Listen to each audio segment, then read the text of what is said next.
5th of May, Rabbi Emor, Parsha Hashavua with Rashi, Emor.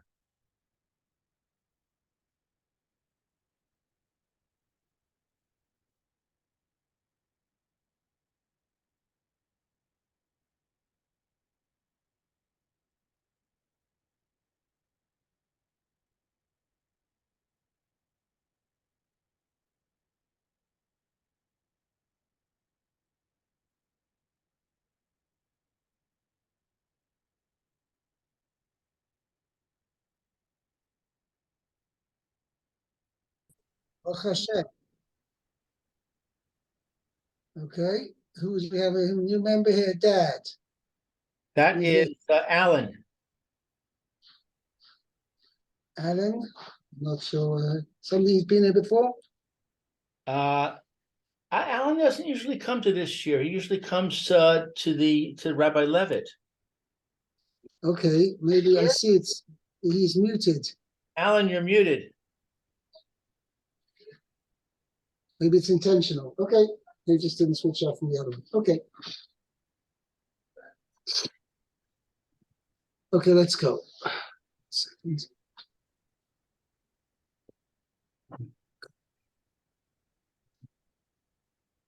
All right. Put this bench. Up to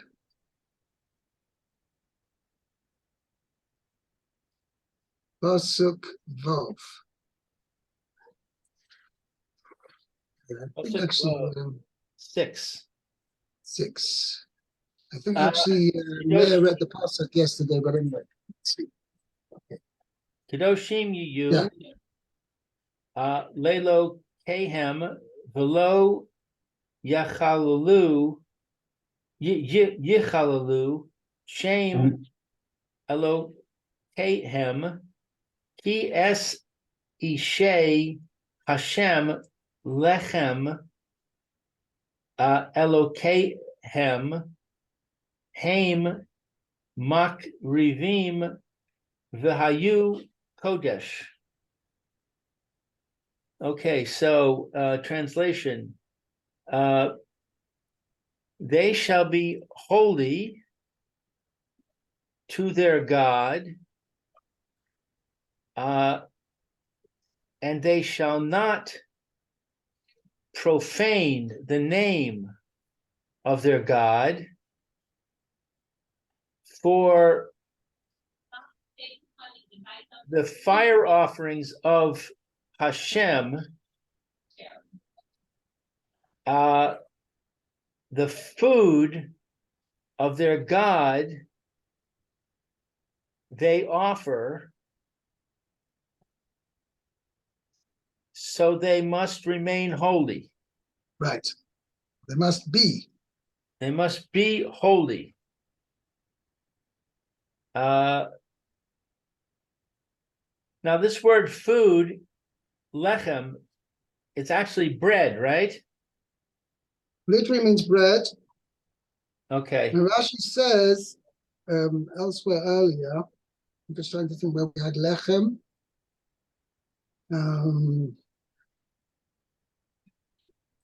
Just trying to think.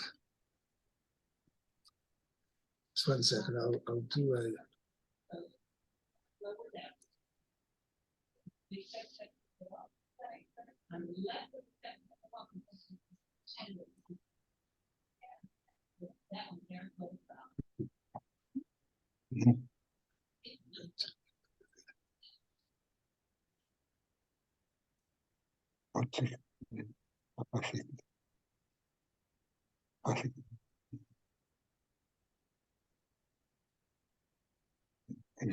Over there.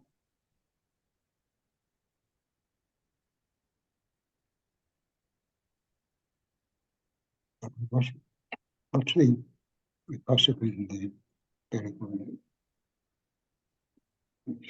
that we starting with today.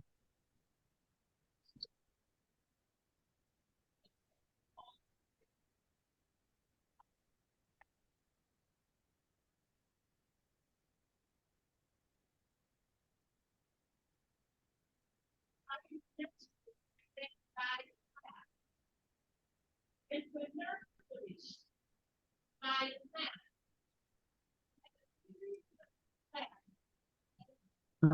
it's a bit crazy this. This is not working properly.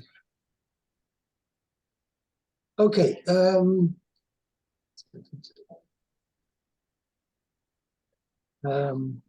was looking up, I have a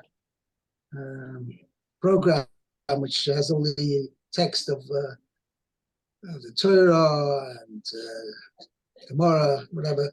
Somehow the search engine doesn't work properly because I put in the word lechem and tried to find it and didn't come up with anything. Okay. I'm just saying we had earlier in Parshas Vayikra, I think already. Just trying to remember.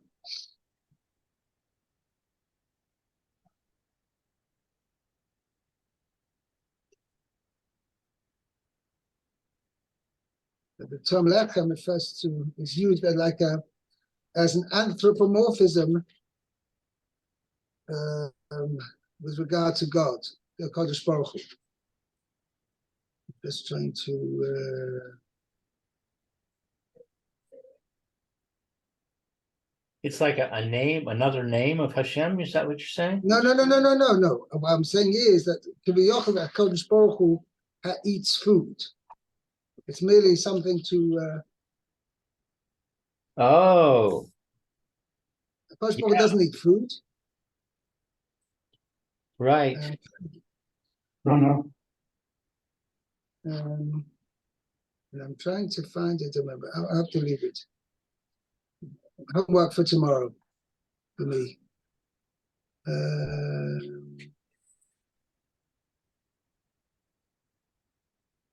don't know. I don't find it. I have to find it where it says elsewhere. It says. Well, it says Okay. in Pasuk 6.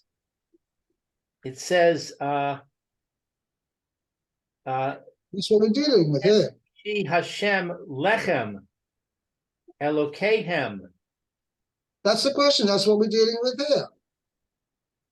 Right, but it's saying, I mean, according to the English translation, it's saying the food of their God they offer.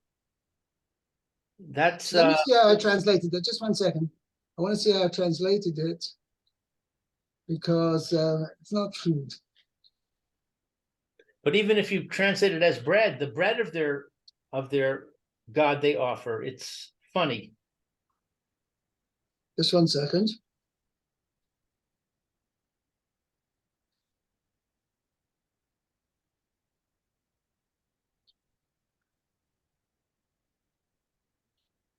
This is the Rashi. Hold on a second.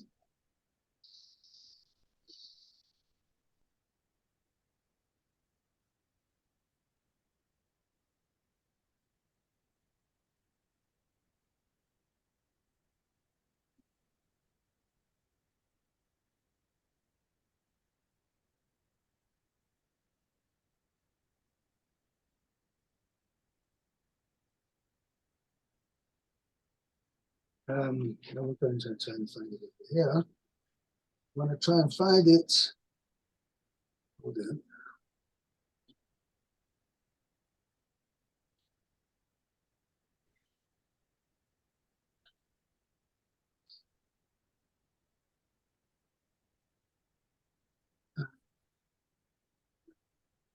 Dershim Emor.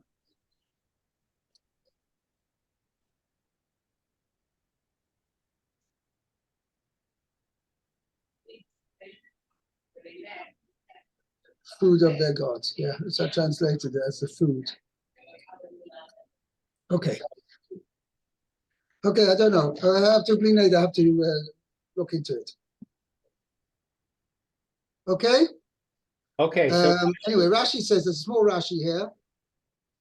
Kedoshim you, these shall be holy, al karcham, against their will. Yik di shum base din. The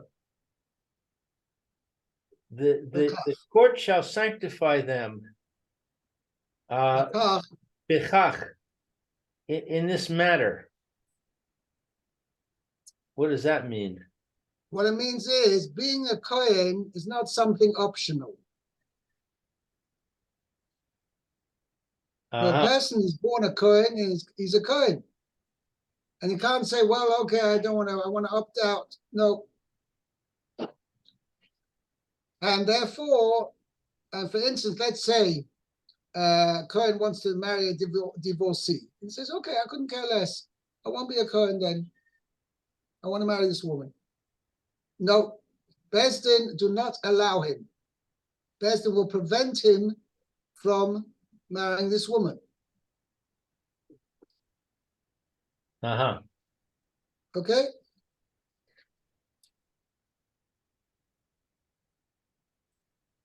Okay. Weiter. Right, so next pasuk Zayin. Zion. Asher, Isha. I'm sorry, Isha, Zona, Vachalala, Lo Yikachu, Ve'isha, Gerusha, Me Isha, Lo Yikachu, Kachu. Yikachu, He Kadosh Hu Lelo Kav. Lelo Kav. Okay, so a woman who is a Zona or a Halala,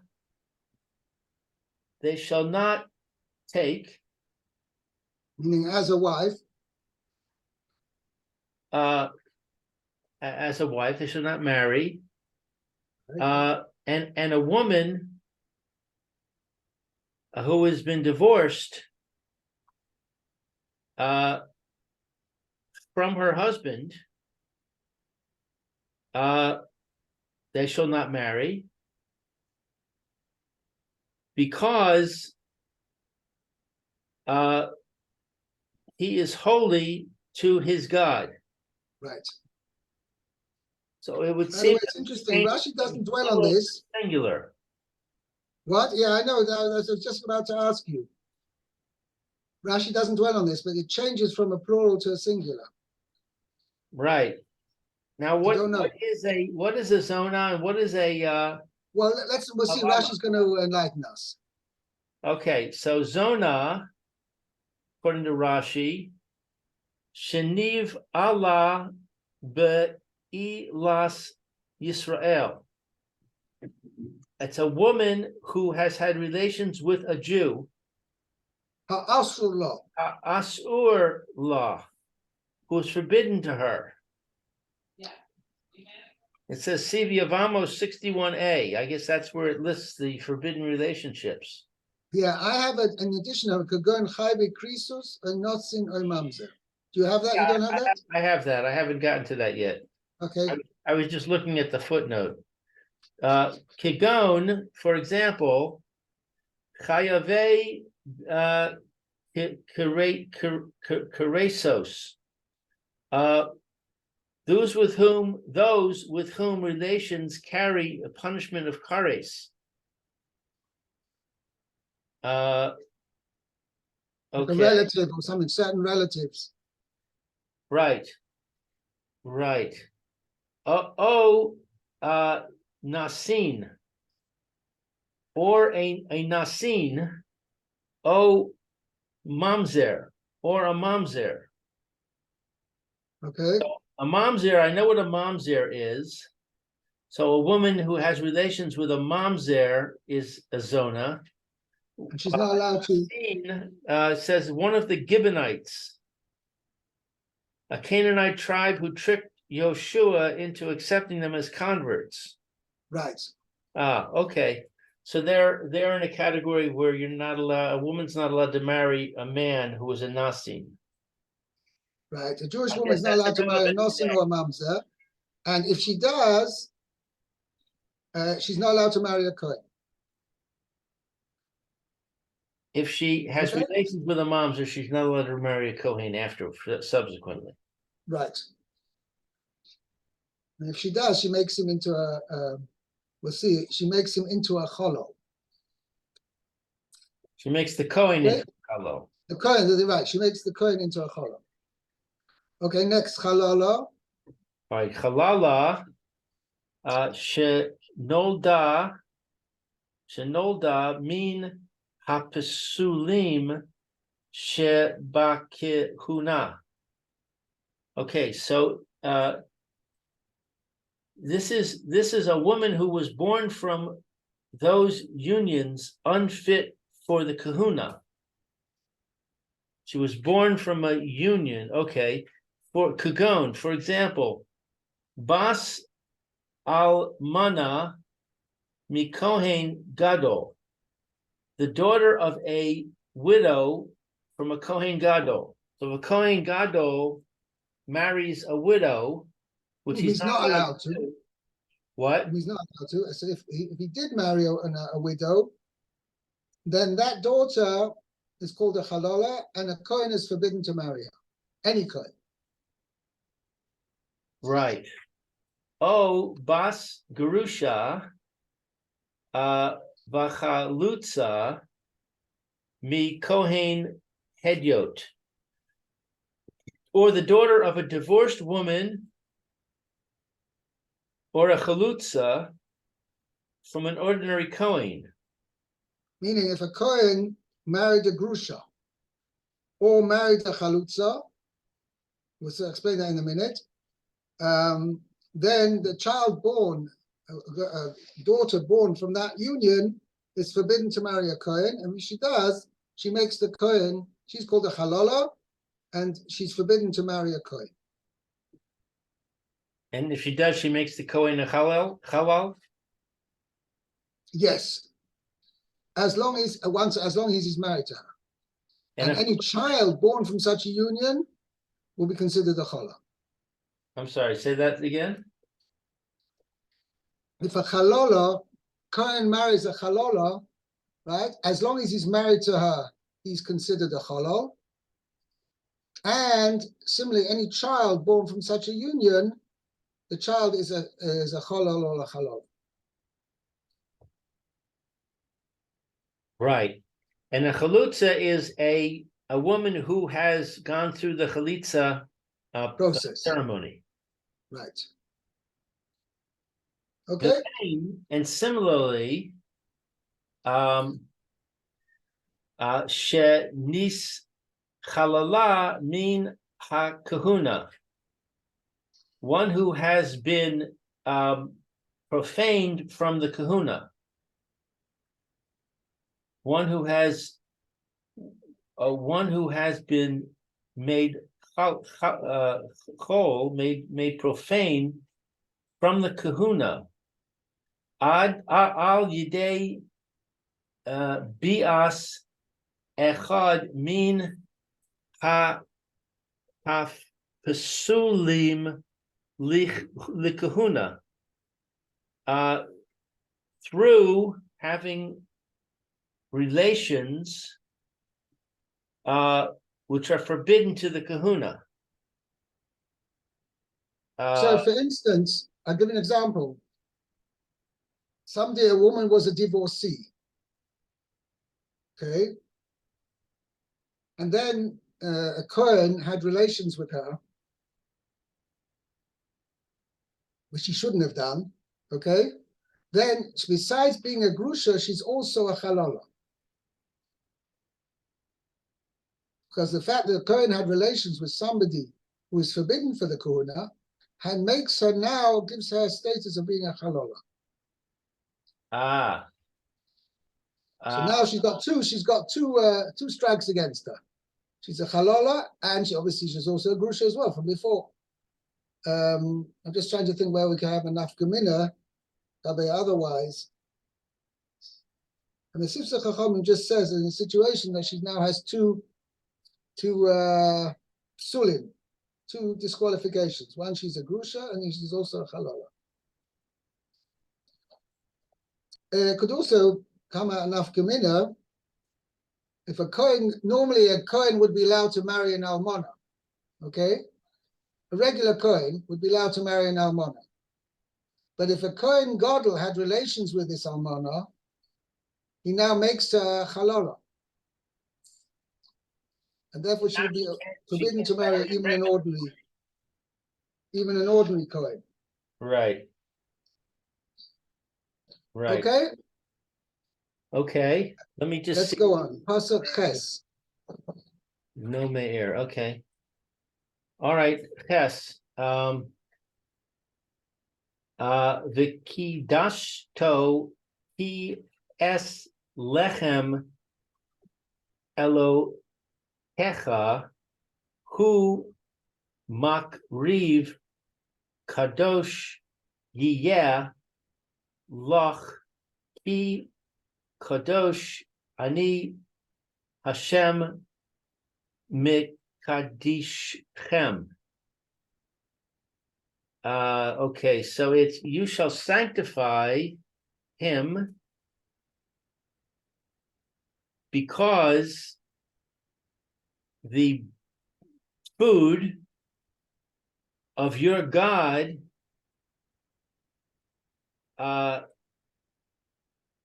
he He offers.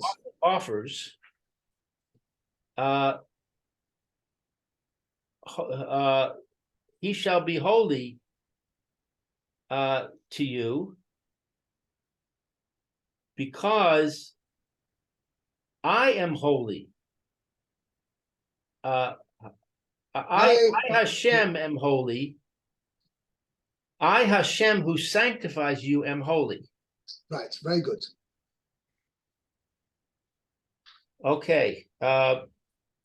V'kidash to, you shall sanctify him al karcho, against his will.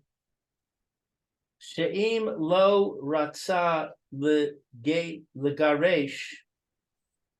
that if he does not wish to divorce, that is, he's married to wife. he's married to a woman that he's not allowed to be married to, and he doesn't want to divorce her. Halkehu, we give him lashes. V'yasrehu, and chastise him.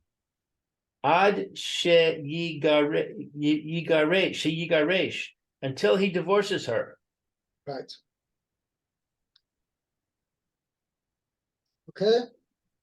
What does chastise him mean? We yell at him? Sorry? What does it mean? Vayasrehu, it means we yell at him? Means to chastise him. I'm not sure. I think it means that we put him in, we keep him in solitary confinement. Ah, okay. Kodesh yiyeh lach, he shall be holy to you. Nahog bo kedusha, treat him with holiness. What is this word nahog? Is it like a minhag? Yeah, or it's actually to treat means behave with him. Lehit naheg means to behave. Behave with him with like holiness. It's the imperative form. Right. Minhag is something which is a custom, which we do, is a practice. So naheg boy kedusha, practice, treat him with holiness. Lif toa rishon b'chol davar. Give him priority to begin all things. Ule varech rishon.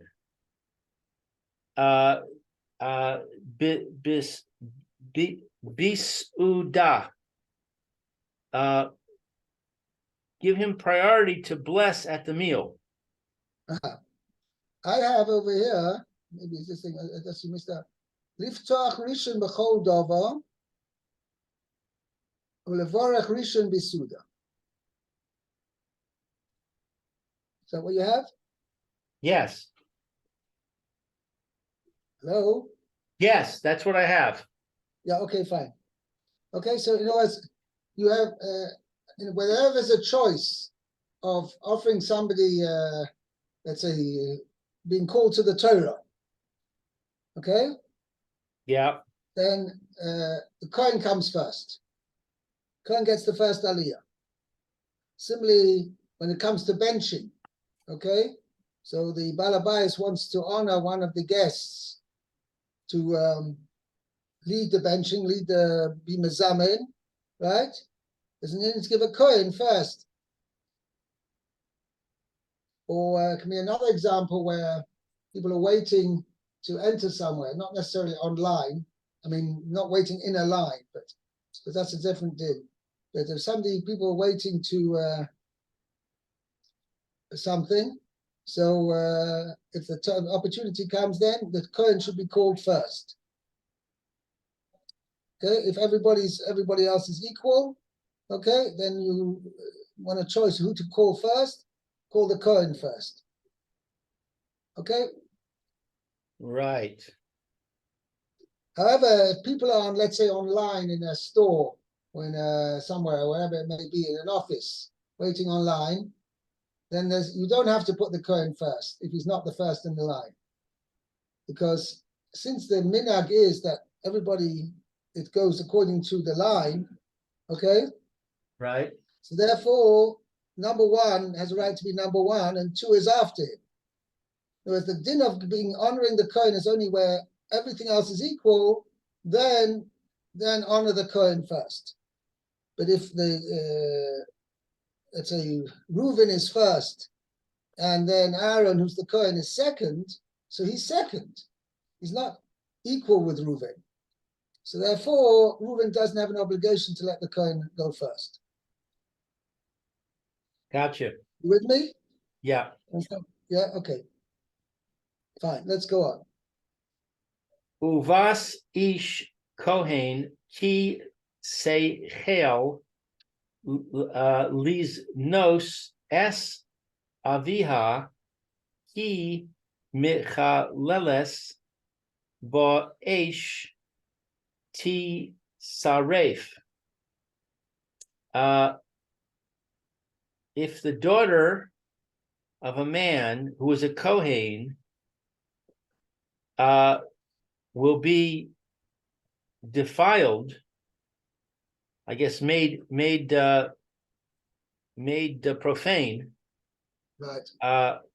liznus, through having illicit relations, her father she profanes. In the fire she shall be burned.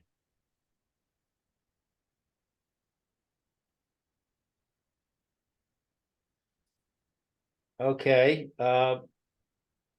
Rashi says, if the daughter of a man who is a Kohen will be made profane through having illicit relations, Kishet tis halel, when she became profane, al yidei znus, through having illicit relations, shehaisa ba zikas baal,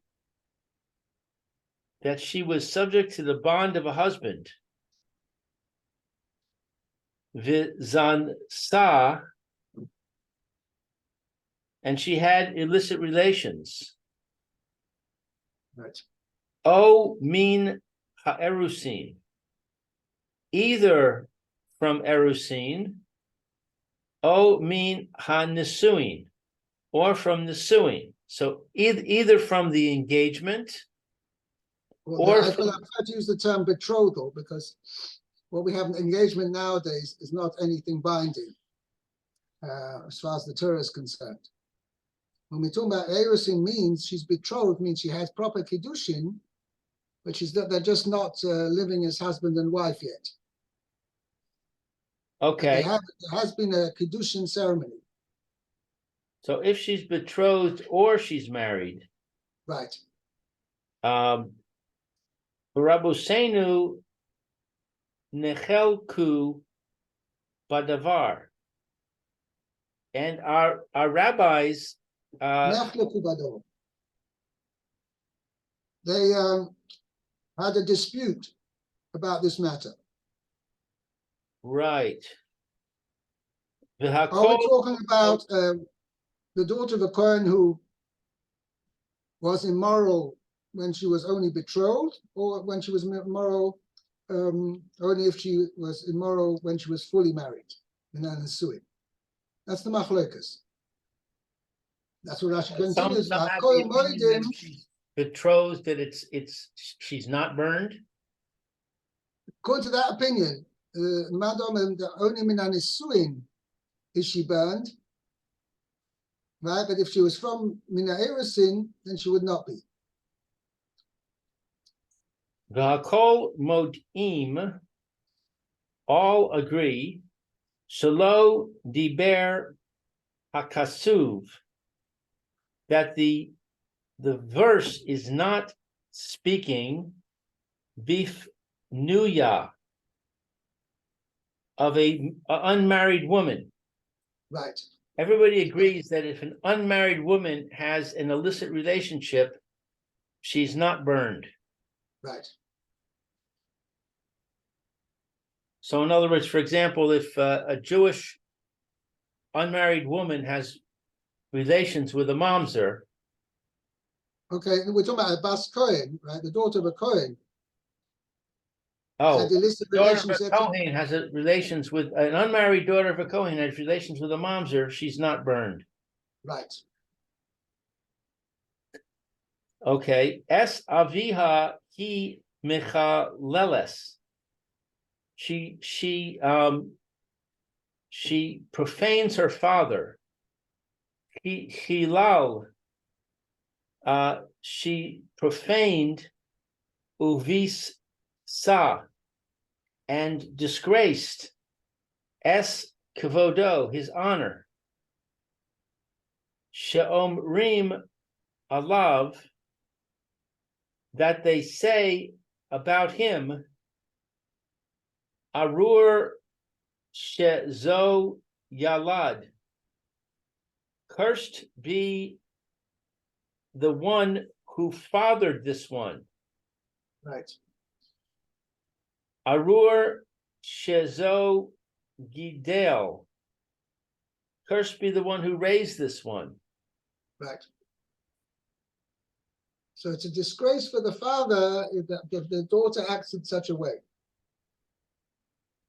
So people are speaking Lashon Hara about him?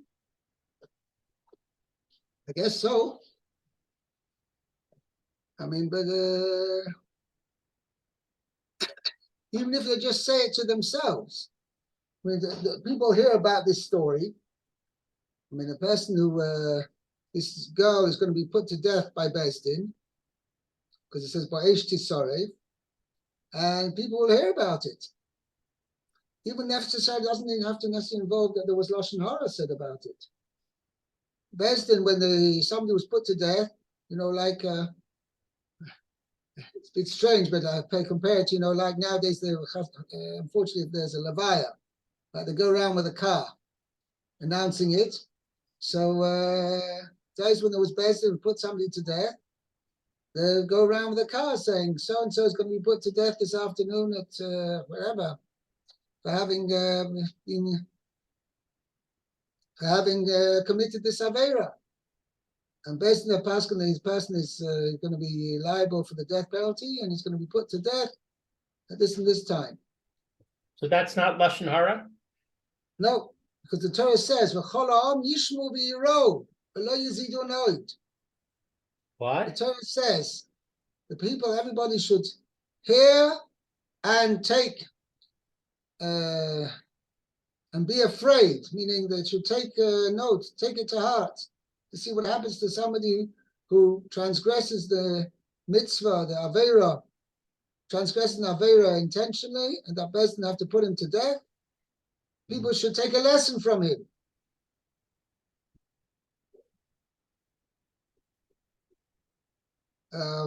So what is Lashon Hara? So Lashon Hara means where about somebody is not. First, let's say somebody. I'll give you an example. Somebody didn't act in a proper way. Even if he didn't avera, let's say somebody, you saw somebody walking into a McDonald's, eating basa b'cholav, shem yerachem. Okay, you're not allowed to tell about it to somebody else unless there's a valid reason that will be of benefit to what's called to'eles. Be a benefit to either the person who committed the offense or for other people that they should keep away from him necessarily, or whatever the cheshbonim, there's a to'eles involved. But otherwise, you just see somebody doing an avera, you should obviously try to rebuke him in a proper way that he will stop doing such an avera. But otherwise, just to tell over to somebody else, you're not allowed. But in this situation, when somebody's, because of his avera, is going to be put to death by Beis Din, the Torah tells us, yes, Beis Din, go ahead and publicize the fact that the Beis Din is putting somebody to death for having committed this avera, in order that people should take a lesson and chas v'shalom not do it again. Not this, such a thing should never occur again. Okay.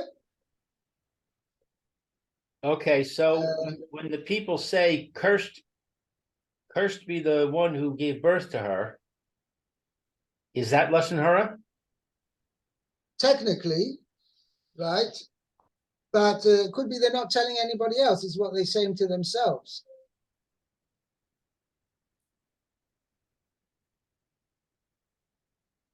In other words, if it was her act, her behavior is going to cause a disgrace to her father, because people will say, even to themselves, the people who hear about this says, oh, wow, what a disgrace for him. Disgraceful person this is. What kind of education he gave his daughter. Even if they say it to themselves, right? But that's also a disgrace for the father. So it may not necessarily be a Lashon Hara involved. Okay, I think time's about to run out. Yeah, Okay, we're over time. great day. Be well. Kol tov. All right, thank you, Rabbi. Be well.